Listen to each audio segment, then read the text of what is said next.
is Eric Johnson. I'd like to welcome you to my Hot Licks instruction video.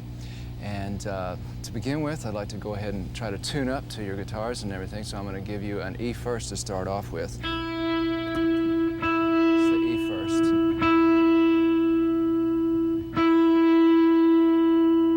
It's a B second.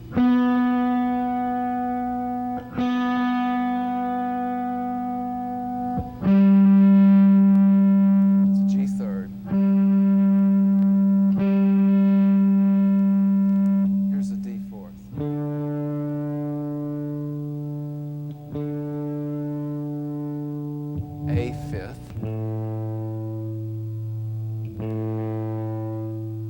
and finally the E sixth.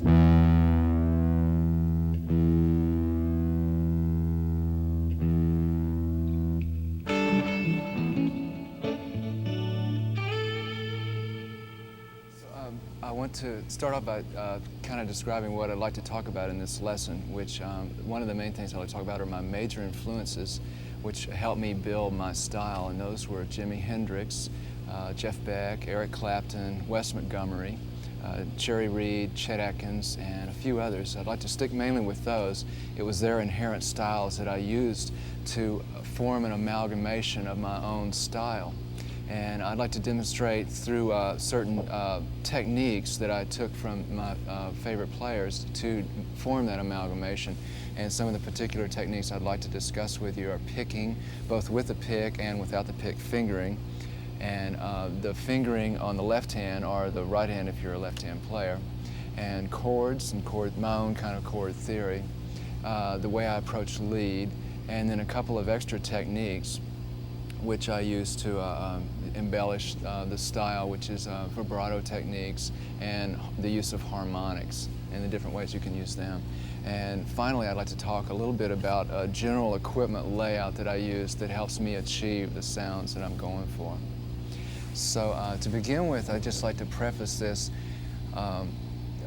discussion a little bit about the influence thing. It's like there were a lot of players that were key players in my life that really helped inspire me to play guitar, and they kind of molded my style.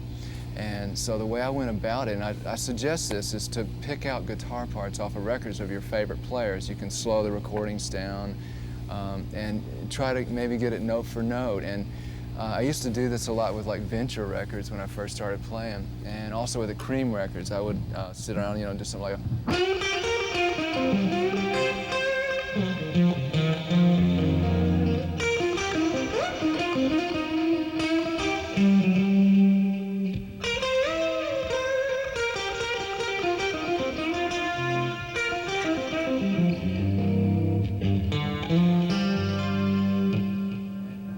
doing stuff like that it helped me see and understand the theory and the architecture where the playing was coming from. And it was good for me to do this because it was a catalyst to form my own thing. And I think that it's fine to mimic somebody else as a starting point in your playing, because understanding someone else's style can help you design where you want to go with your own style through, this bit from this player, this bit from another, and you can form your own amalgamation, your own style from this. So, I think once you learn, some guitar chords or leads from players, and then, maybe begin to record yourself, and you can use like a cheap cassette player or whatever. You can work on building your style through hearing your own recorded guitar. You can form a value judgment of what you wish to improve or enhance or embellish in your own playing. When you listen to playback of yourself, it's good to be very discriminating. And I like to, when I do that, is I pay attention to, there's like 4 things I pay attention to. It's mainly the clean technique, the note choice, the melodical content, and just the general overall feel of what I'm doing. So I'd like to get in to start talking about technique. I'd like to start with right-hand technique if you're a right-hand player, or the other way around if you're a left-hand player. There's 2 categories to me. There's picking and then fingering. So first I'd like to talk about pick technique. I use a small pick. It's about half the size of a normal pickup. It's a pickup. The pickups are okay, but it's it's like twice as thick as a regular pick. So it has a very positive connection with the string. And I like to have smooth edges on it, so when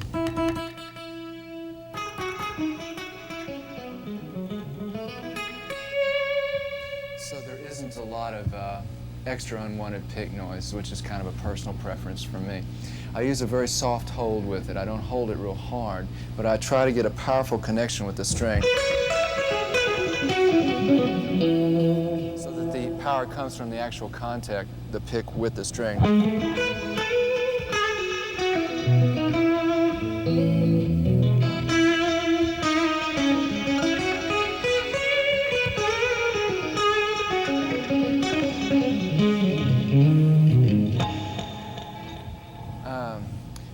One technique that's very essential to me playing with a pick is what I call the bounce technique. It's where actually it improves the tone, I think. It's achieved by the correct up and down strokes. Rather than playing side by side, it's a question of you're actually going from the pick guard up, so you're brushing the string.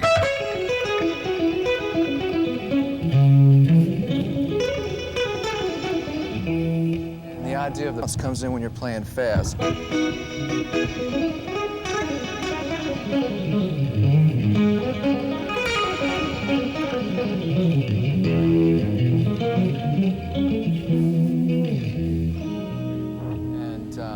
the idea is just to keep that, you got to keep the wrists loose to get that. It's a little harder to work on. I usually use that to warm up with, really to, to keep that very agile.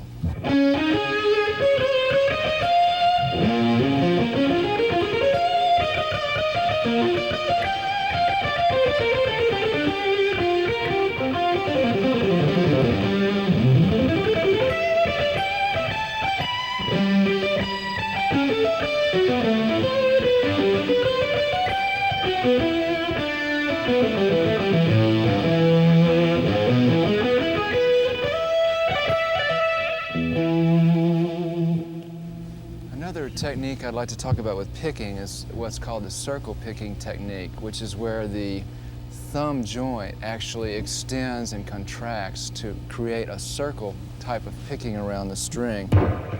And the point of that is for playing a lot of faster stuff where you don't want to move the hand a lot like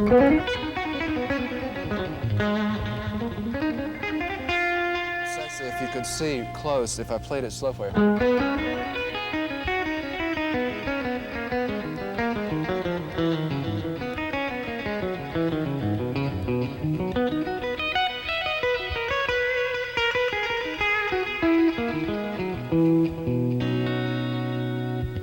Is moving back and forth on the string.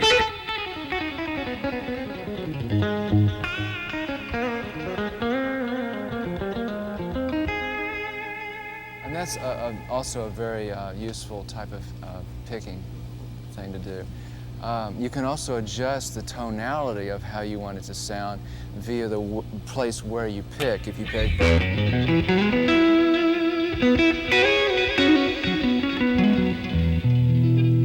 if I'm picking nearer the bridge or the first pickup, or I can pick near the neck to get a warmer tone. And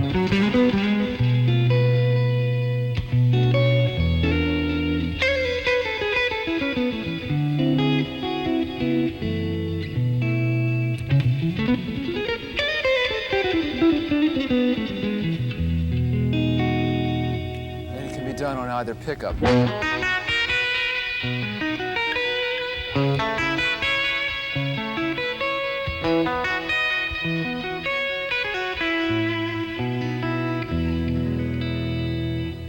Orchestrate your picking in the place that you want to for the kind of tonality you want. One thing that's of note is you can either pick the notes or, of course, do pull-offs. You can either have it where you pick every note, or you can do the same thing pulling off. The idea, I think, is good to practice both because, again, there's a difference of tonality in whichever way you do it. If it's straight picking,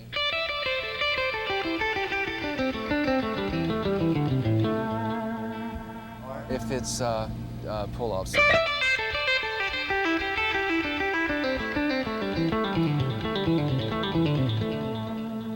those two ways that you can design your picking according to the sound you want. A lot of times on lead,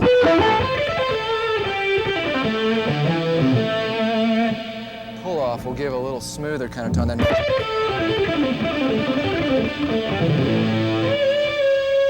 depending on what you want. And it's really good, to, as I was saying, to practice both. I'd like to talk a little bit about the pick technique with chords. Of course, there's the regular strumming. You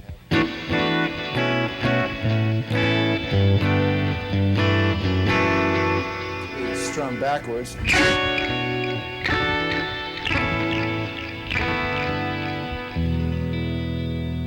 And there also can be an articulate picking technique, which I call, where it's more like where you're picking every note individually.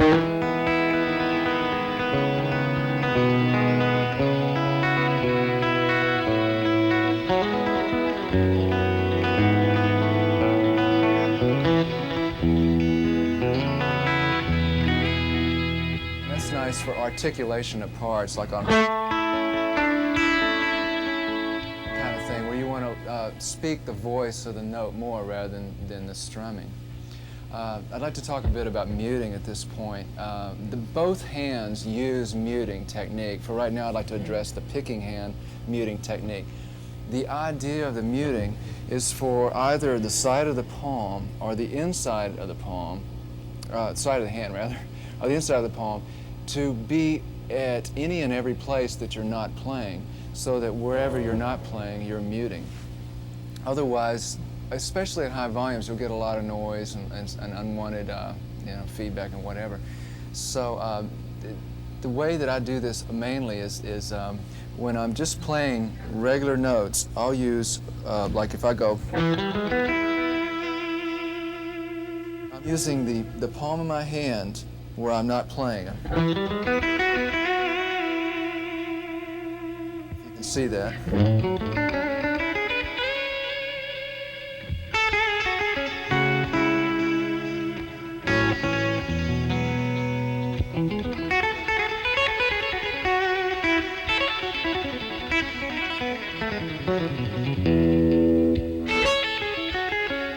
So I'll try this a little slower, maybe you can watch.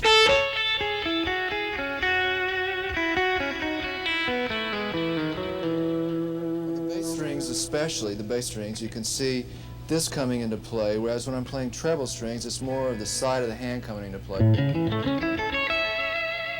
then the bottom strings, I'm muting the E and the A when I hold the D string. I'll keep it a lot cleaner. So there's also the finger muting, which we'll get into in a little bit.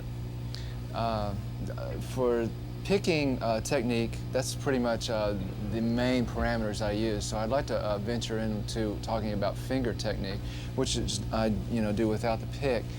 And it's for a warmer sound usually. There's two different styles I use. There's one I call the piano style, which is where I attack all the notes at once.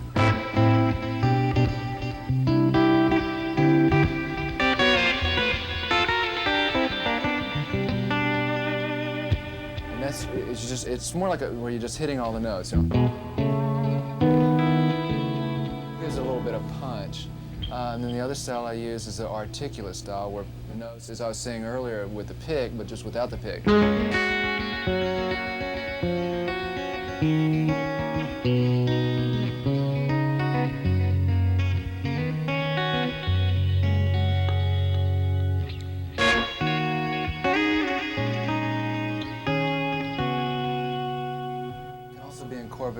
Incorporated into your lead playing, where you use your pick. Use your fingers,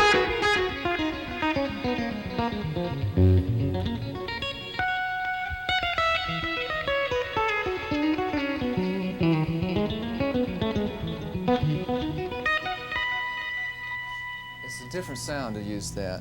So mainly, of course, the classical way or bass guitar way is more like this, but I use more of like where I was just kind of clawing the strings as if I had a finger pick, but without it. So it's more like just.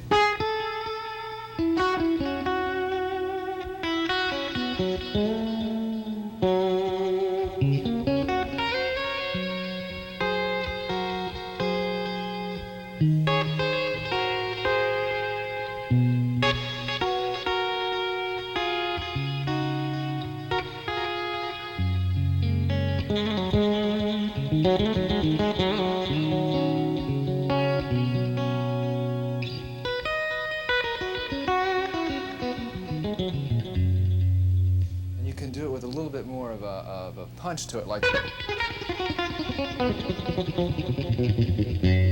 It's kind of nice for a variancy on country style. That's where you're hitting it a little harder and then you mute it. You can go down with the thumb and up with the fingers.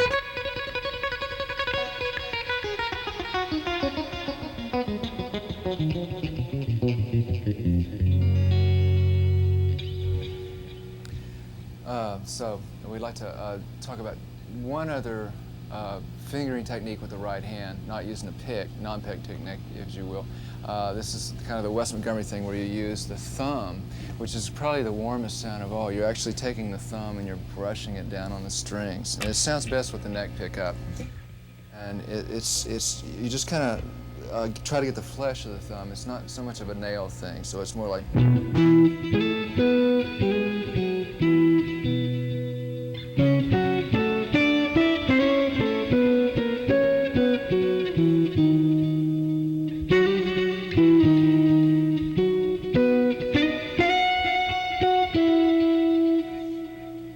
See that, it's just.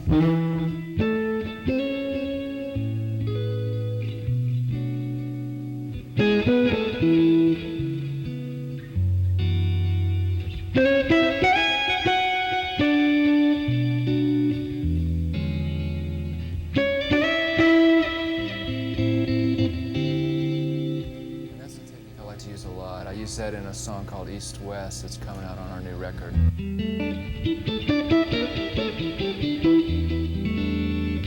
Of course, use it for chords too, which I'd like to get into a little bit. Now there's a technique that I like to use the most, which is pick-finger combination. And I'd also like to reiterate the bounce technique, where you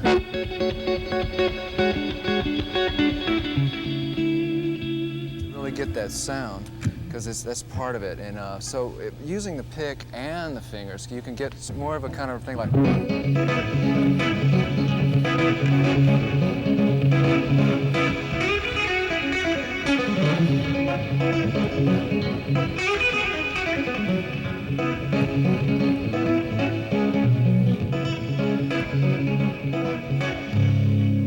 Where I'm actually bouncing the strings, and I'm using my fingers as well as pick.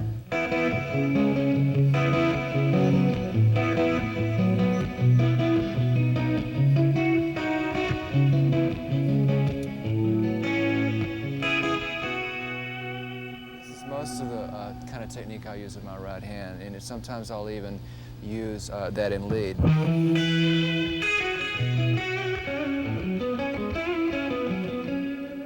So you could see where I'm actually.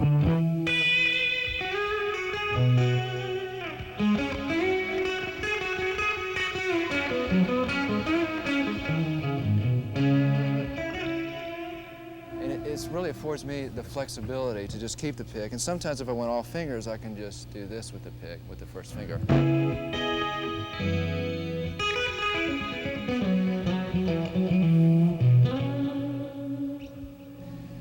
So to just quickly go over what we were talking about, there's the indication of with the pick and finger is the regular strum. It's a piano style. And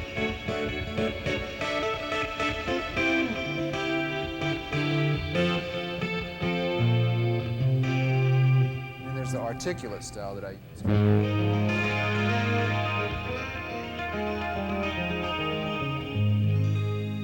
And there's lead with pick and fingers, you know.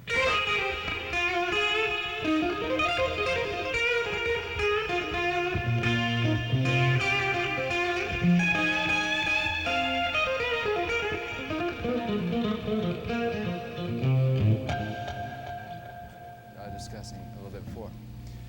I'd like to now go into fingering, and it's my personal discovery for myself that your hands as well as your shoulders should be very relaxed because this helps you get your tone. And one thing that I know I do, which I try to become aware not to do, which I think is very important, is to breathe normally, because there's a tendency when you're going for certain licks to hold your breath, which actually it can play havoc with your tempo as well as just the flow of your playing. And there's a thing that I like to do called precise finger placement on the string, and to me that's very important. It's a little bit of a ambiguous rap to talk about it. It's basically you, through a process of trial and error, you learn to feel where the connection with the string is right, because a lot of your tone actually will come out of the way your fingering hand will hit the fret. It's like if I just,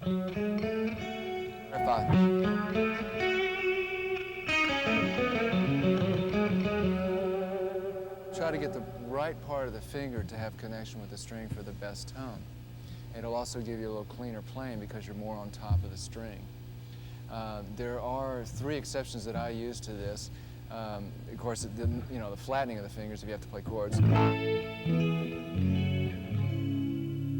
And I use a thing called curved flattening of the fingers, where you actually curve part of the finger to achieve chords within a structure such as this. Just flattening part of the finger for the E, A, and D note of the A, D, and G string. The joint comes up to allow the other strings to be open. The way around if I wanted an open string.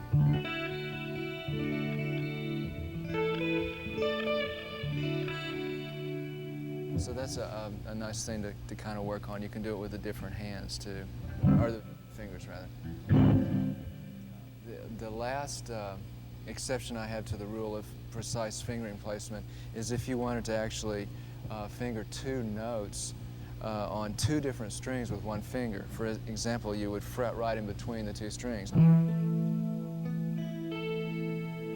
Doing here, I'm like for the B and E string, I'm playing an E and an A with the 2nd finger, and then on the A and D string with my 3rd finger, I'm playing the 2 strings with the 2 notes of E and A too.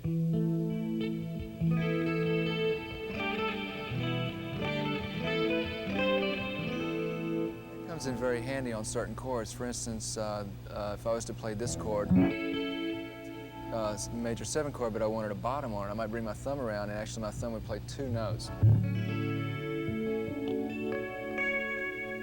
I could get away with a few more voicings in the chords. Also, sometimes, for instance, on Soulful Terrain where I went,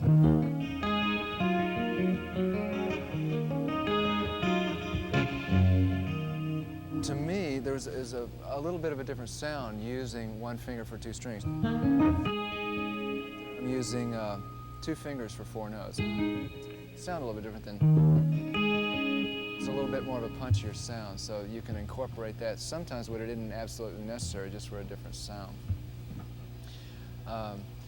Also, I'd like to talk a little bit about the thumb behind the neck, which I think is pretty important to do because it facilitates your chord reach. And if you get in a habit of doing that with chord reaches, you'll find yourself available to move into other chord spacings that maybe you wouldn't think of, such as.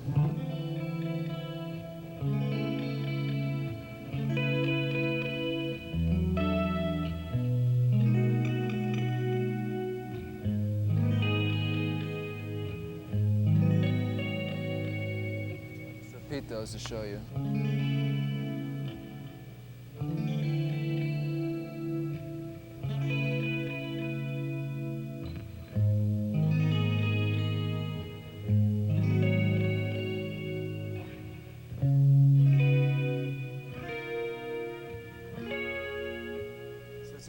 There's my thumb sticking out. Of course, there's some exceptions to that, especially when you don't know what you're doing. But anyhow, also keeping your thumb behind the neck will help you achieve a more precise fingering to do lead passages as well. Like.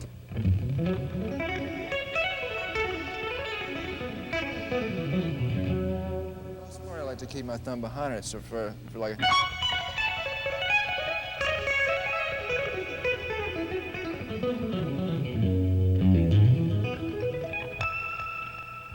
affords me the chance to spread my fingers out a little bit more.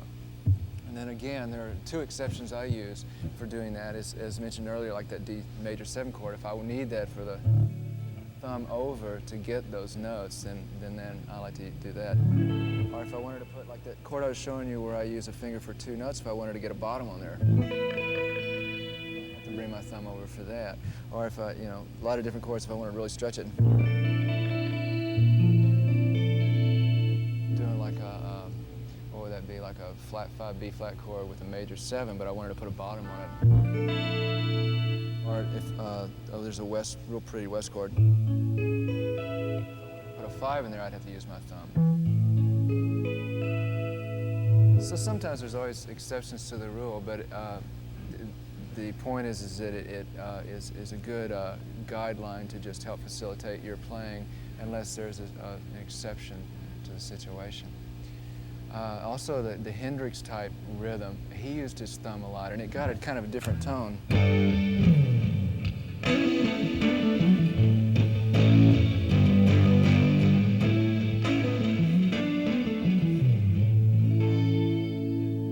Using the thumb for the bass freed you up to do all sorts of stuff on the top with the rhythm.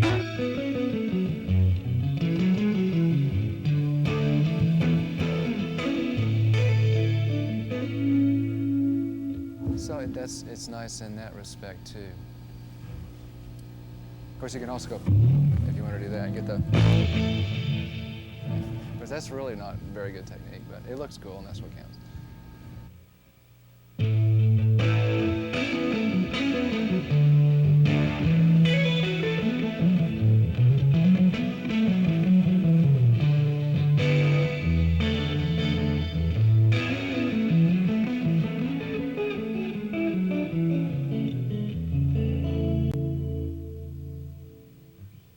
So, as mentioned earlier, the left hand also aids in the muting process.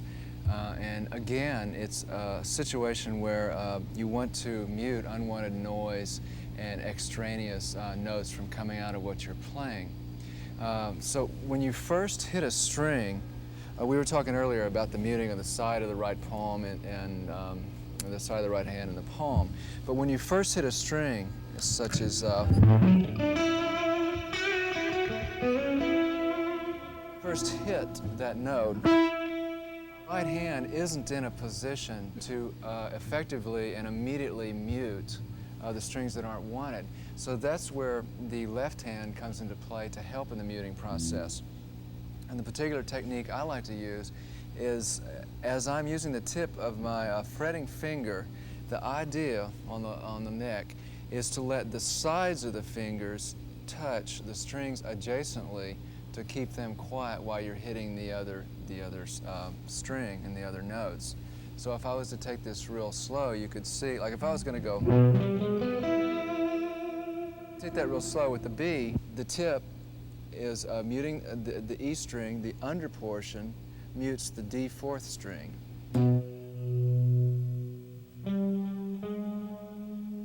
Situation for the little finger on the D string.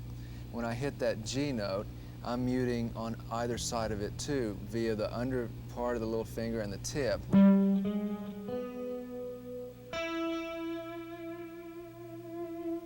If I was to stop the note there and give a vibrato, that would give me time to do the rest of the muting with the right hand. So it would be starting with the left and ending with the right, muting that is. To play right there.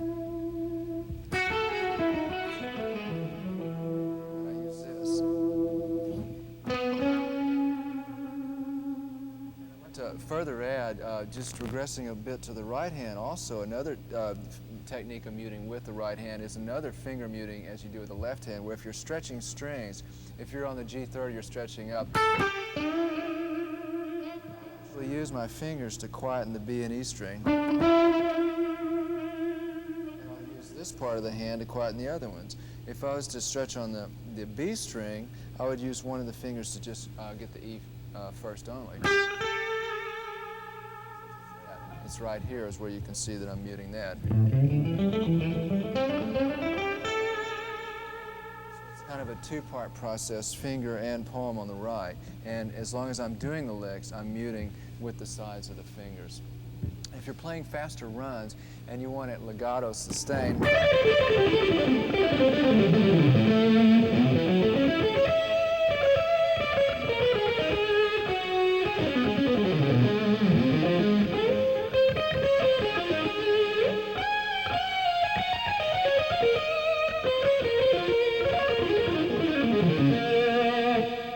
in legato sustain, more of the mute is going to come from that whole process of with the left hand. And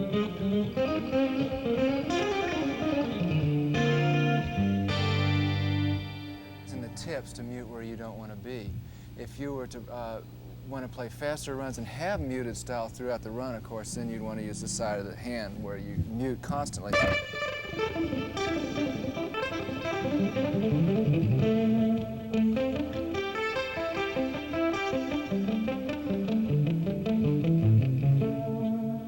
See, the right hand is muting constantly there. So the legato technique is a little bit more difficult because everywhere you do finger, trying to get the right tone with the finger, you also have to be cognizant of the adjacent strings to hit in an appropriate space to where you're deadening them. So that pretty much covers the gamut of the muting process. It takes a little bit of practice, and once you do learn it, it's something you have to kind of keep up so you can feel the right kind of space to keep that muting together. As far as fingering of scales and runs, I don't really use any certain method. It's pretty much trial and error as to what I want to do, what kind of run I want to do. Of course, if I need to do a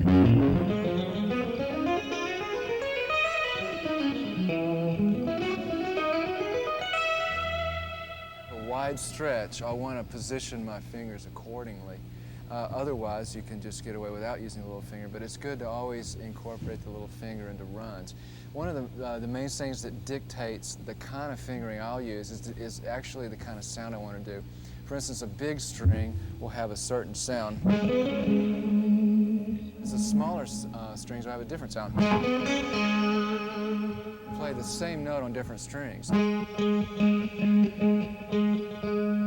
It's good to practice your scales or runs or what you're trying to play on different strings because it'll change what kind of sound you want to get. I can play the same thing.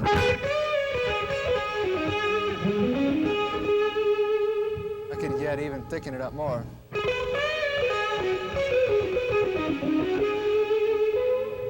So depending on the kind of sound I want, it might dictate the kind of finger. And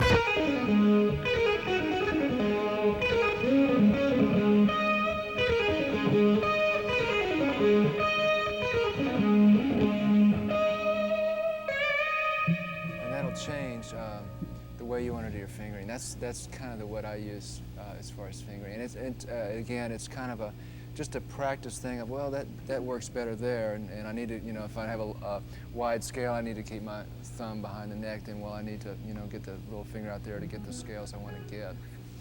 So the small strings give you a tighter, punchier sound, and the bigger strings will give you, the thicker, throatier kind of tone. And you can, as I say, you can play all the different, notes on different strings. So going forward now, I'd like to talk a bit about chords and the way I look at them. I'd like to preface that with the fact that the guitar is a bit hard to tune up. So to talk briefly about tuning, I think I use what is called a three-point tuning process, where I'll actually use 3 ways to tune the guitar, and this is to enable a better tuning of the intonation of the chords as well as the lead. And those ways are the conventional.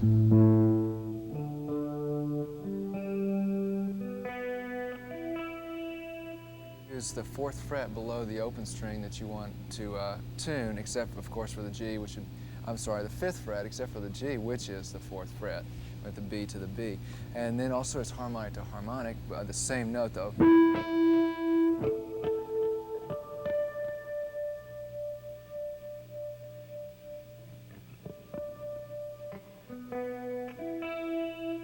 So the 3rd way I do it is where it's octave harmonics. octave, I'm sorry, a harmonic and a note. Harmonic at the 12th fret of the bottom string, you're trying to tune up to the top string, and on the 7th fret, you fret the note. So I would hit the 12th fret of the D, and I would do the 7th fret of the G to get the corresponding note on the G 3rd string. And that way, if I would go through checking a tuning,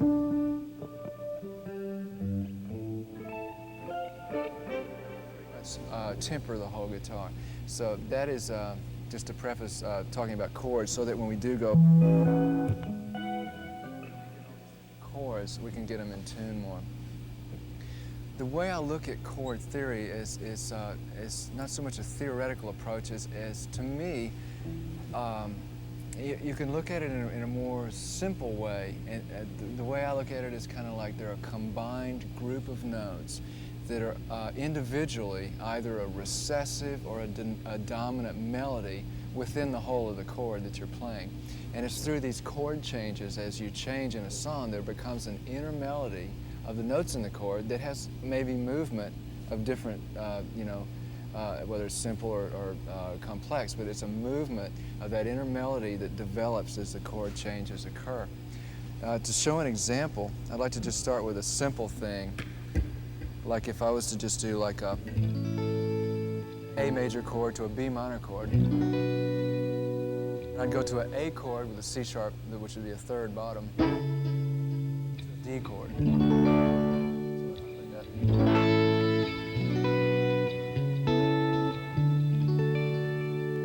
I wanted to elaborate on that, maybe I want to put a 2nd in on the A, so I bring it up here. A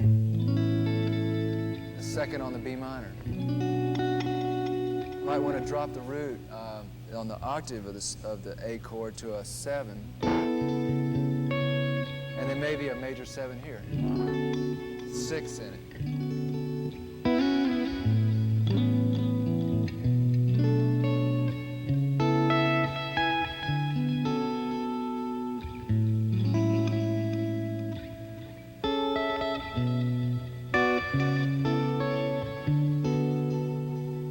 Basically what I'm doing is just alternating certain notes. So if I was to have a melody like,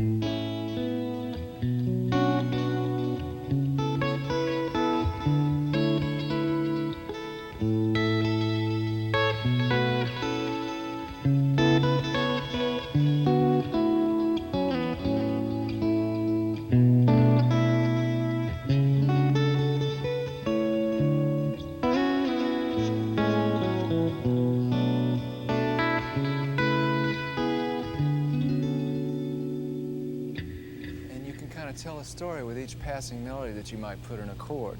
I could take just a simple a chord like a D major 7. I might change it to, put a 6 in it. And I can change the whole effect of it. Now I might want to put a 3rd on the top instead.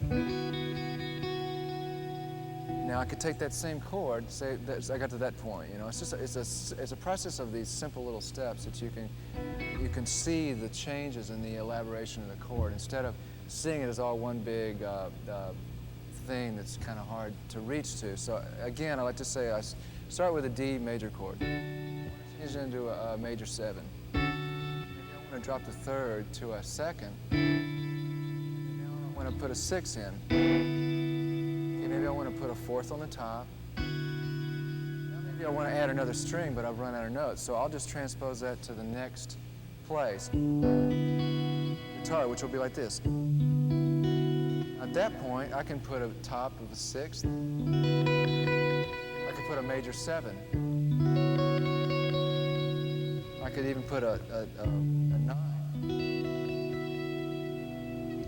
So it's through that simple changing that you can tell a story with the chord changes. And the application and the desired effect, it kind of depends on the kind of, if you want a kind of an open kind of chord sound, which is more for, kind of a power sound like.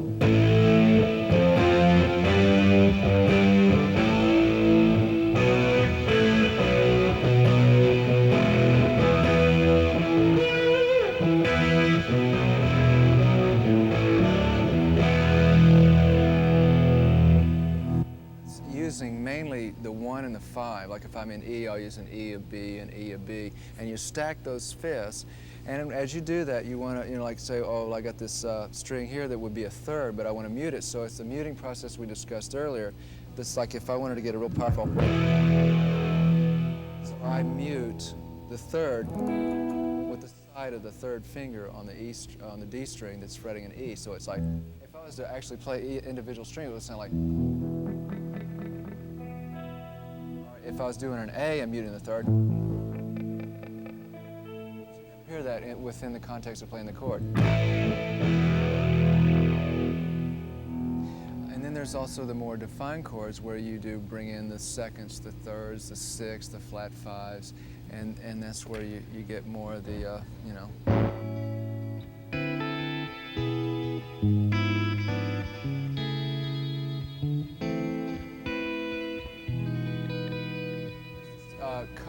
It's telling more of the story of the chord instead of leaving it more open and simple. I'd like to quickly regress and talk about the different styles of my major influences and the kind of chords they used and the chord techniques that they used. To start off with, I'd like to talk a bit about Jimi Hendrix and his rhythm effect, which he's one of my favorite rhythm players. He used a lot of the neck pickup, and to me it seems that his roots is with a lot of rhythm stuff. It's definitely the blues, but it was also kind of a Motown feel where he'd take a lot of fourths and fifths and slide around and do chords with 2 or 3 notes instead of just playing the whole note. For instance, he might go like.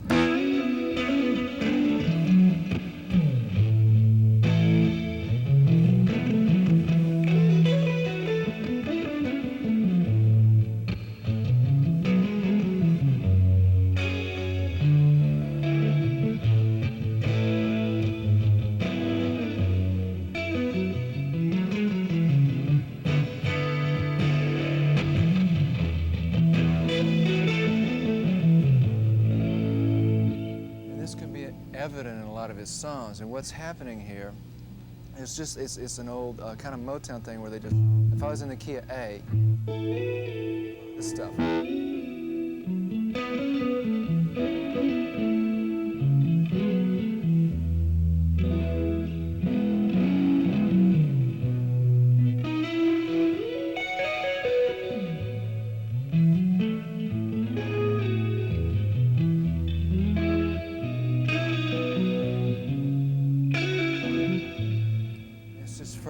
Articulation and elaboration on the actual chords. In other words, if I have an A major chord, I'm going to put a little feel in it by starting at the second and then go to that third. Let's go.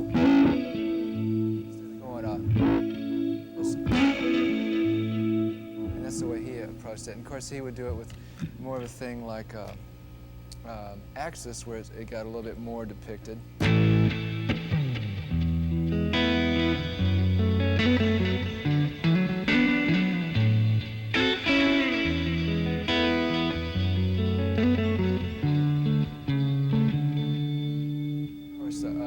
More spacey version like the Electric Leyland.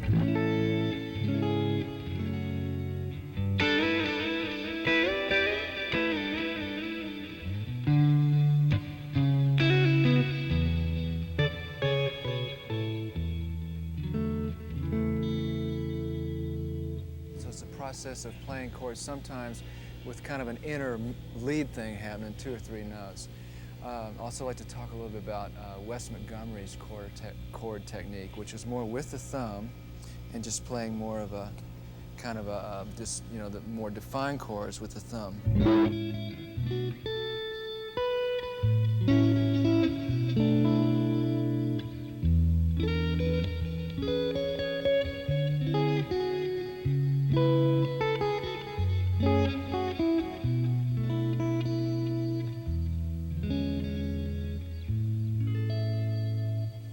Sound, just using the thumb very simply and brushing across the chords. You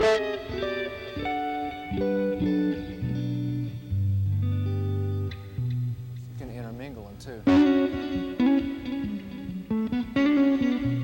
Different styles, you know, take one thing you like from the other. Another person that has very nice chord style, which really influenced me, was Chet Atkins, and he attributes a lot of his chord effect or his whole general technique to Merle Travis, which is basically where you keep the bass and chords going at the same time. It's done like with a bass thing. If you had like a use the side of the hand to mute the bass, and then leave the top strings open. A7 to D7 to G7 to C. A7, E7 to G7 to C. And if I put that with the bass,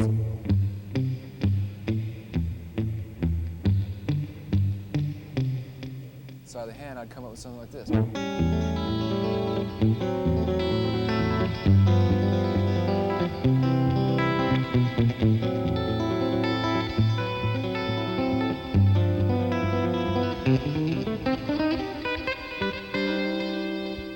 that's a very interesting technique to use with country stuff, of course. You can, and then you can kind of put a melody with it as well.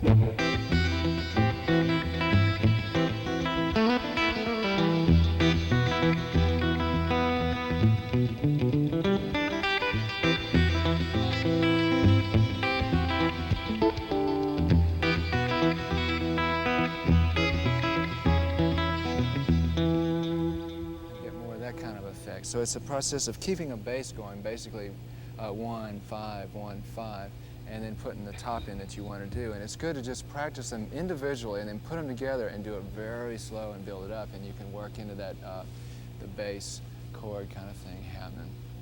And I'd like to talk a little bit about Jerry Reed's style. To me, there's a bit of an interesting similarity between Jerry Reed's rhythm and Hendrix's, and not in style in as much as technique. Again, with the Hendrix, you a couple of notes to define a rhythm. Jerry Reed also did that too, like with, say for instance, with Red Hot Picker, where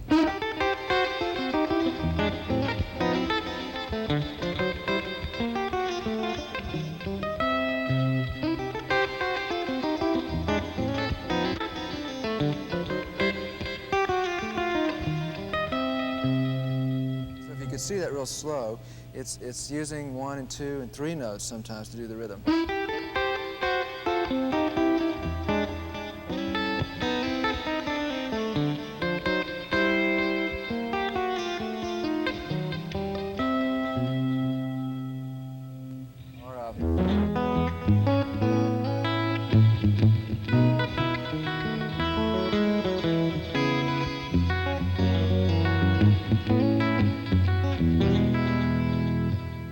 See the interplay, and it's also the bounce with the piano technique of hitting a lot of stuff at the same time.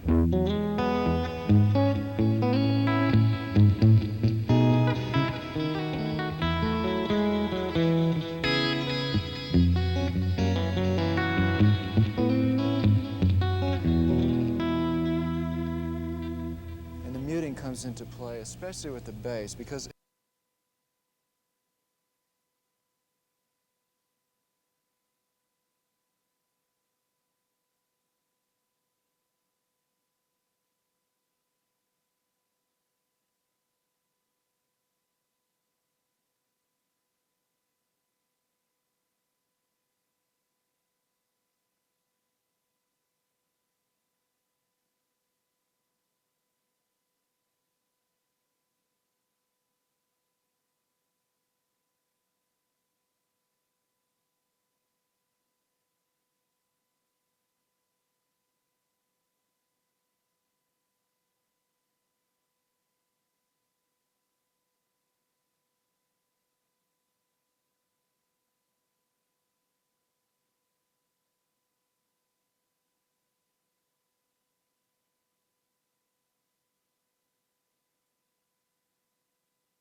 that dynamics, namely accents, are what really can set your playing off from just a normal lead passage. So if I was to just do like, or if I was to do it with more accents, put a little bit more feel in it. Also, the more inflection and feel and nuances you put to it, the more interesting you make it. Like if I was to go, first off I could go, or I could put those accents in with it. Take it one step farther and put a little nuance and a little feel to it, like,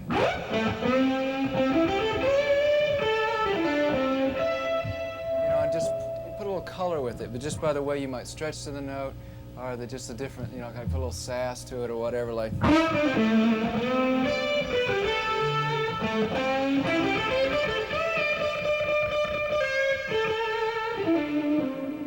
Which will add a little effect to it. So the inflection and the feel will basically accomplish two things with your playing. It'll give it character and it'll give it originality, because the type of inflection and feel you're going to think of, the nuances, are going to be really something of your own for the most part, or an amalgamation of players that you like. So moving ahead, I'd like to talk about influences and their my favorite players, how they affected me with the way they played lead. One of the earliest people was Eric Clapton with the Cream, where he would really dig into the string, like. If we could just check the pick, is where it digs into the string. Kind of, it's a version of that kind of bounce technique where you get more of the throaty sound because you're digging into the string.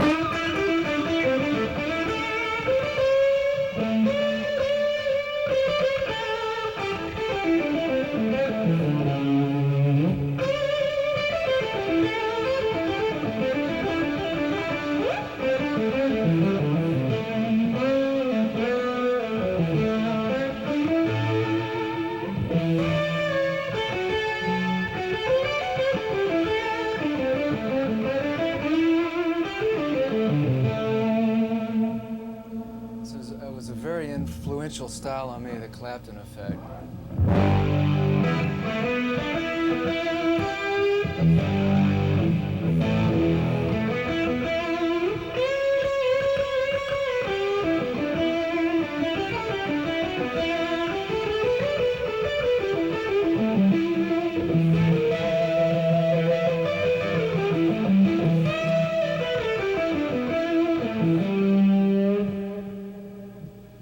Seemed to me that he would really try to get that kind of singing, big, woody tone out of it by brushing into the string, and he would use the bridge pickup and kind of roll all that tone off through a Marshall, and you get kind of a thick tone.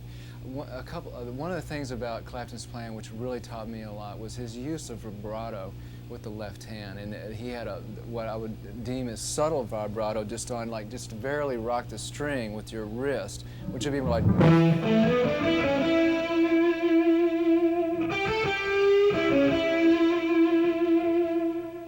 Where you just barely give a little bit of vibrato on whichever string you're on.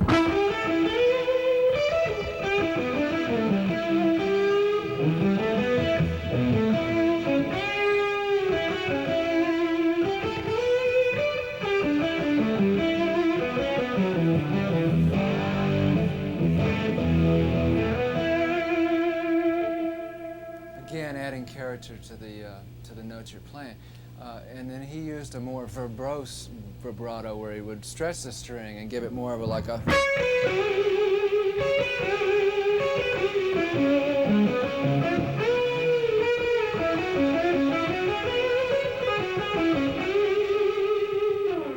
and that kind of technique could be evident on his song Spoonful, where he would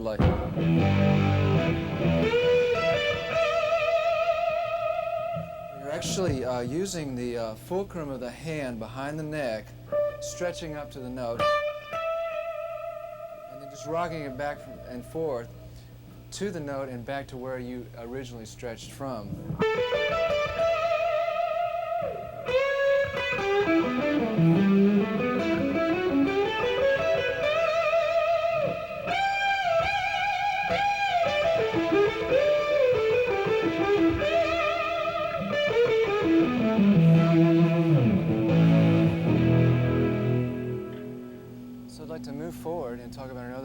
favorite player of mine, who was Jeff Beck, and the thing that was so wonderful, that's so wonderful about Beck is his use of semitones, and he actually plays purposely kind of a bit out of tune in a very definitive way. I mean, he does it purposely where he just kind of...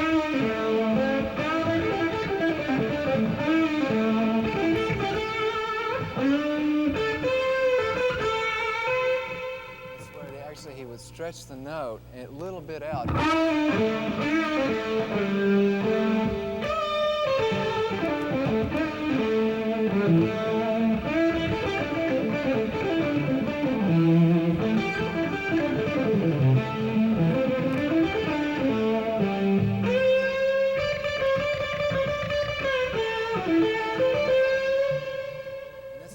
Interesting way to give a little tension to what you're playing, as well as the originality of Beck starting that. He would end on, instead of ending on roots or even thirds, he'd end on like fourths in strange places, like if he was, instead of just playing like, he might go like and kind of leave it in suspension a bit. Jeff Beck is also one of the first players that really brought to the forefront the guitar approach of kind of trying to match like the pitch wheel of a synthesizer, where you're actually stretching up to notes. In other words, like...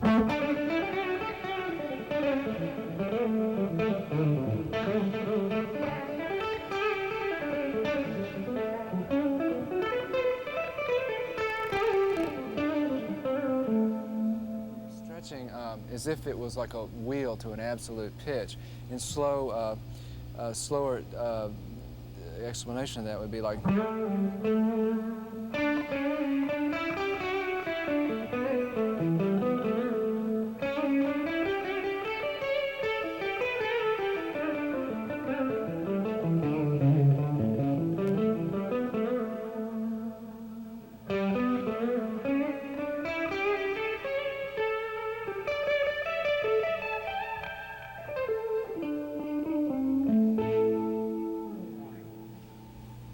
I'd also like to talk about Jimi Hendrix, because he was a very influential player to me, and he came a lot from the blues thing with his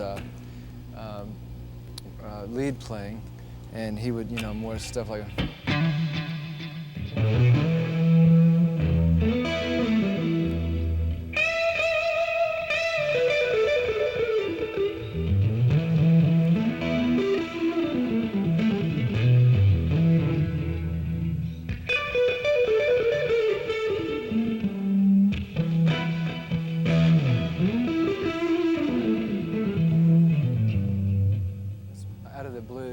kind of idiom, or stuff like Red House, where he would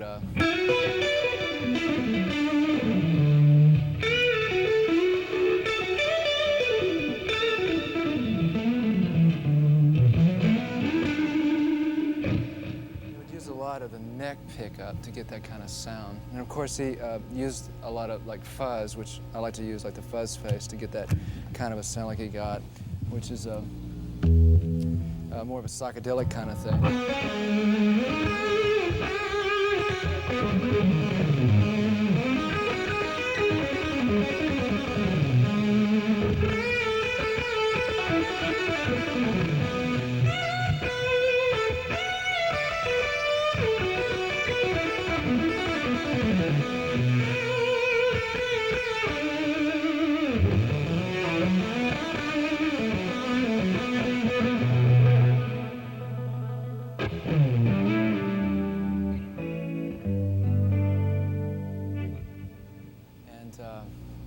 It was a very significant part of what I learned, because he could go through so many different sounds and so many different tones, and he had all these little characteristics to his playing, like where he would bend two strings like...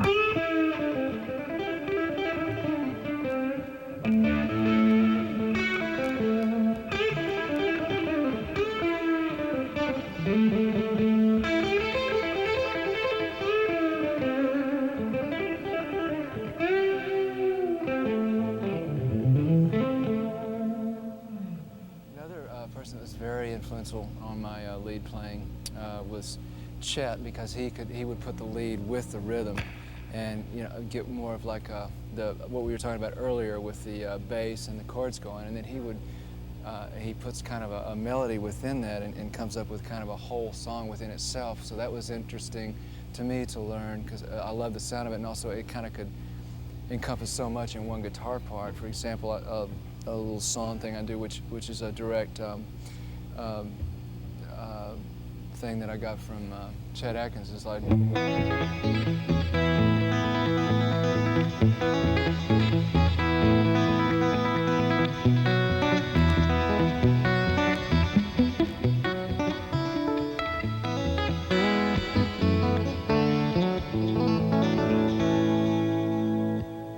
The idea with that is to keep the bass going,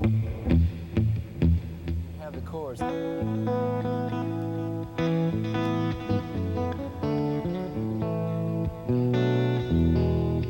top of that, there's also a melody within it where it's basically part of the top chords, but it's being accentuated as a different melody.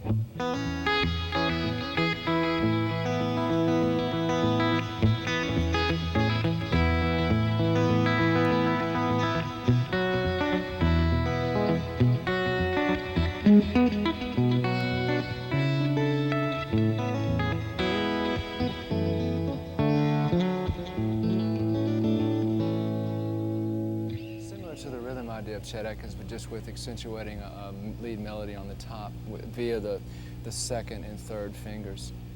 Another big influence on me for lead was listening to steel guitarists, because they always are working on that bounce technique that we were talking about earlier, and a lot of piano type picking technique, and something that I kind of call absolute string stretching, where you actually stretch right to the note. Like steel players, as if you had a pedal, so you get more of a. You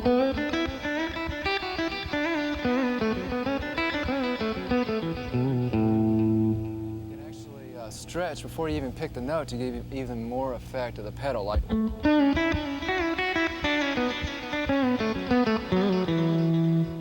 So I'd like to show both examples real quick. The first, where you just pick and then stretch, is like, so if I was going from a C sharp, like if I was an A, and I might stretch the C sharp to a D and stretch the E to an F sharp, but I'd go right to it as if it was a pedal, like.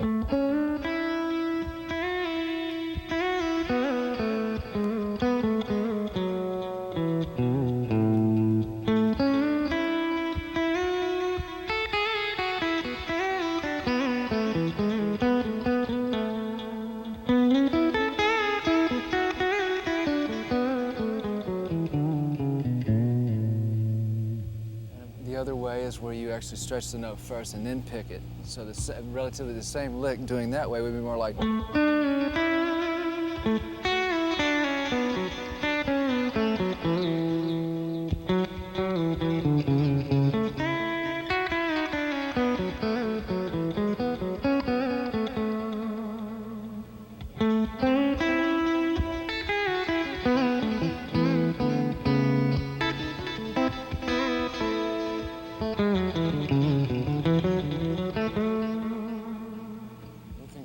Kind of a steel technique with that, and to do something like that in combination with the bounce technique, you can get kind of the country kind of stuff. So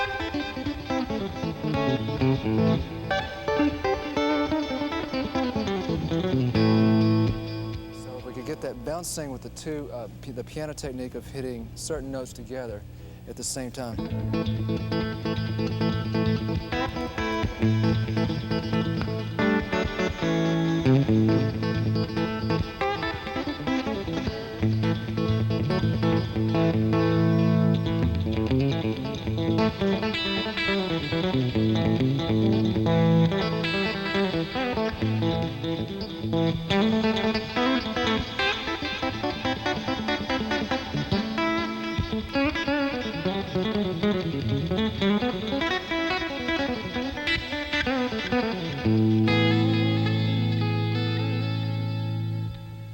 Idea is to approach it as if you had pedals.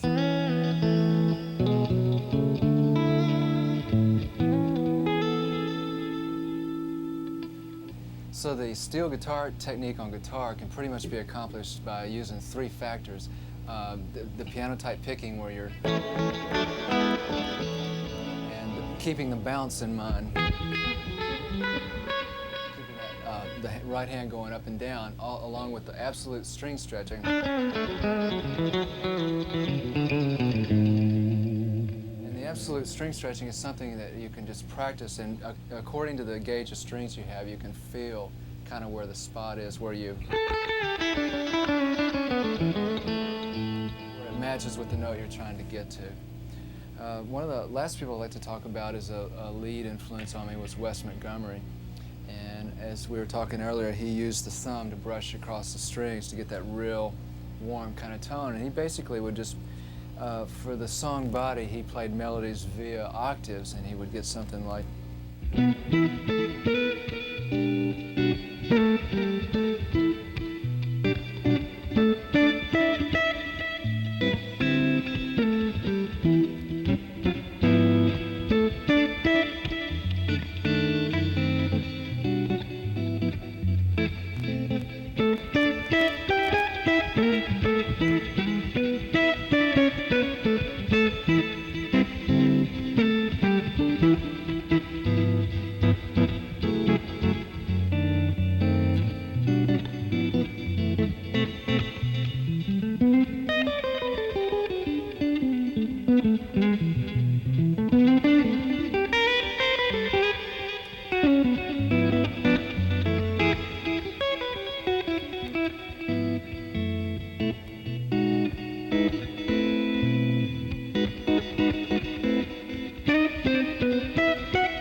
It was a combination of the two notes with that luscious tone that we get, usually, of course, with a Gibson, was more warmer tone, but the idea of it is to, when you're playing the octave, is to, there's a middle string in between the octaves. So the underneath the first finger that's playing the lower note will mute that inner string, and then the first, under the third finger that's playing the higher note will mute the other strings. And if necessary, the curvature of the first finger will come around and mute the top strings that aren't being played at all. When you go into the D and B strings, it's usually necessary to substitute the third finger for the little finger. So you could stay with the first and third up to there. Play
take it all at once, it's a little difficult to do the architecture of the chord, but you can get roughly the same thing.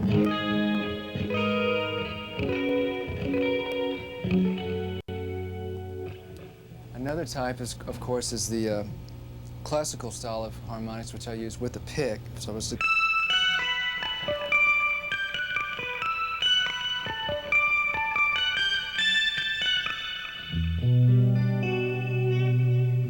another technique of harmonics is the Lenny Bréau technique, as I call it, which is where you do harp harmonics of putting the guitar basically into a chromatic harp technique. And this can be done roughly due to the tuning of a guitar open. You can take and play skipping strings in between and starting with a higher note and then going to a lower note. But the idea is to pick the first note, chime the second note. So if you start with a high note and you have a lower note, but you pick the first note and then you chime the low note, what you are doing is bringing it to be chromatically right above the higher note. For instance, just to make the guitar in an open tuning chromatic to describe what I'm talking about, I would take the D and then I would chime the second note, which would be the E, and I could bring it chromatic with the D, then do the G, and then the G right here, then the A, then the B, then the D, harmonic on the D, open E, and then an open G, harmonic. And this is what I would end up with.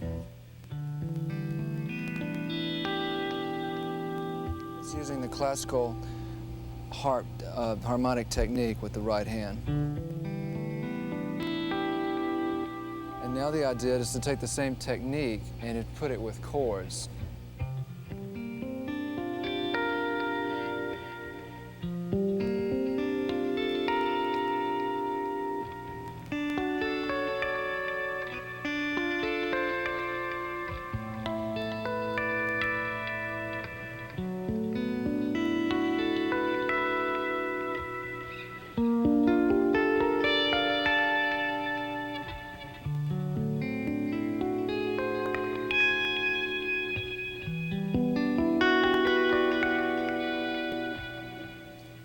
This also can be elaborated upon by pulling certain notes off. Like if I was to go, I could go.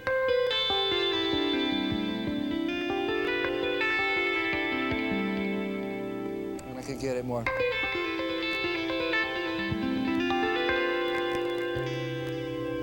To get that kind of effect.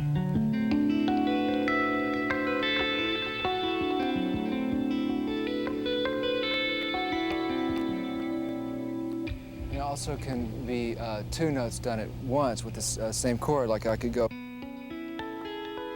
I could go,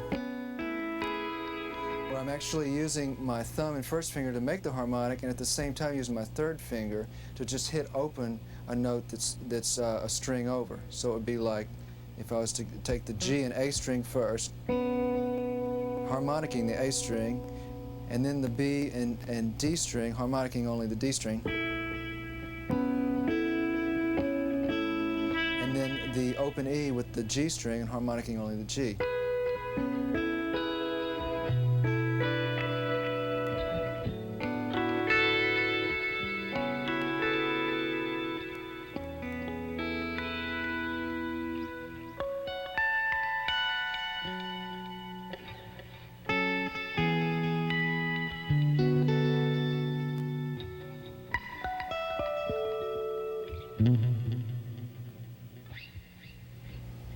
And so that kind of adds most of the light to the way I use harmonics. One other way I use them is I'll put them with chord playing. If I was to...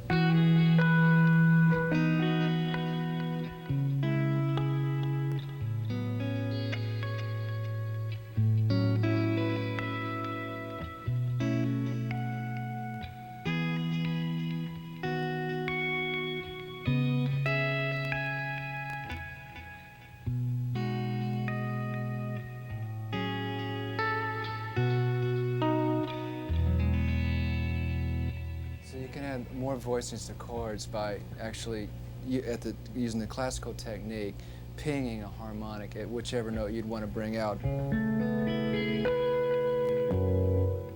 That effect. Lastly, I'd like to talk a little bit about my amplifier setup in light of what I go for to try to get the sounds. I like to use two Fender amps for the kind of clean rhythm sound, and just set them kind of lower for the real kind of clean strat sound. And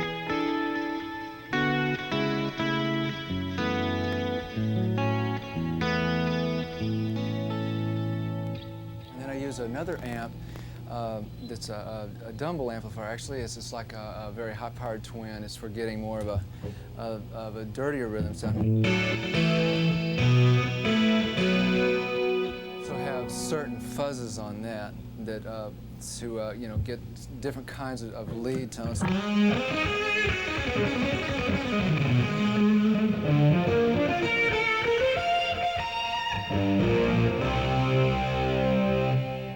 then I'll go to a third amp set up for more of a straight ahead Marshall kind of sound.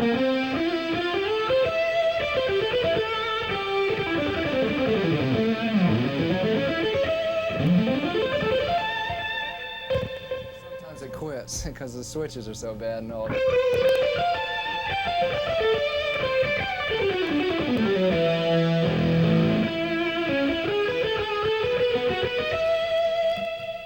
And it's through all these different effects and amp setups that I'll go anywhere from clean to a distorted, depending on the kind of style I wanted to use. So I really want to thank you for sharing this video with me, and I wish you all the luck and success, and I hope that your music brings a lot of happiness into your life. Thank you very much. Appreciate it.